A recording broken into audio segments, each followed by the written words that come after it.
పవన్ కళ్యాణ్ గారు ఈరోజు కేరళ వెళుతున్నారు. ఆయుర్వేద ట్రీట్మెంట్ కోసం వెళుతున్నారు.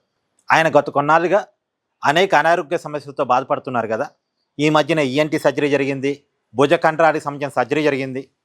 అదిగాక ఆయనకి ఎప్పటికప్పుడు విపరీతమైన వైరల్ ఫీవర్ వస్తూ ఉంటుంది.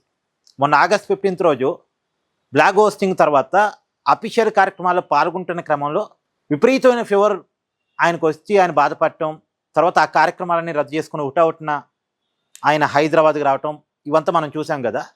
కాబట్టి ఆయన చాలా తీవ్రమైన అనారోగ్య సమస్యలతో బాధపడుతున్నారు. కాబట్టి ఈ సమయంలో కొంత దీర్ఘకాలిక ఇబ్బందుల్ని పరిష్కరించడానికోసం ఆయుర్వేదిక్ ట్రీట్మెంట్ అవసరం అనేటువంటి సలహా మేరకు ఆయన ఈరోజు కేరళ వెళుతున్నారు. కొన్ని రోజుల పాటు కేరళలో నుండి ఆయుర్వేదిక్ ట్రీట్మెంట్ తీసుకుని, ఎందుకంటే ఆయుర్వేదిక్ ట్రీట్మెంట్ అంటే అది ఒక పూట ట్రీట్మెంట్, ఒక రోజు ట్రీట్మెంట్ ఉండదు, కొంత టైం బాండింగ్ ట్రీట్మెంట్ ఉంటుంది. కాబట్టి ఆ టైం బాండ్ ప్రకారం ఆ కేరళలోనే ఉండి ఆయుర్వేదిక్ ట్రీట్మెంట్ తీసుకొని తిరిగి వస్తారు అనేటువంటిది నడుస్తుంది. అందుకని ఈ మధ్య కాలంలో పవన్ కళ్యాణ్ గారు క్యాబినెట్ సమావేశానికి రాకపోవటానికి కారణం అదే, అసెంబ్లీ సమావేశానికి రాకపోవటానికి కారణం అదే, రెగ్యులర్ మీటింగ్స్లో పవన్ కళ్యాణ్ గారు లేకపోవడానికి కారణం అదే. మనం గత కొంతకాలం నుంచి చెప్పుకుంటూ వస్తున్నాం. పవన్ కళ్యాణ్ గారు ఎంత అనారోగ్య సమస్యలతో బాధపడుతున్నారు అంటానికి ఇవాళ కేరళ వెళ్ళి ఆయుర్వేదిక్ ట్రీట్మెంట్ తీసుకోవడానికి వెళ్ళటమే ఒక ఉదాహరణ.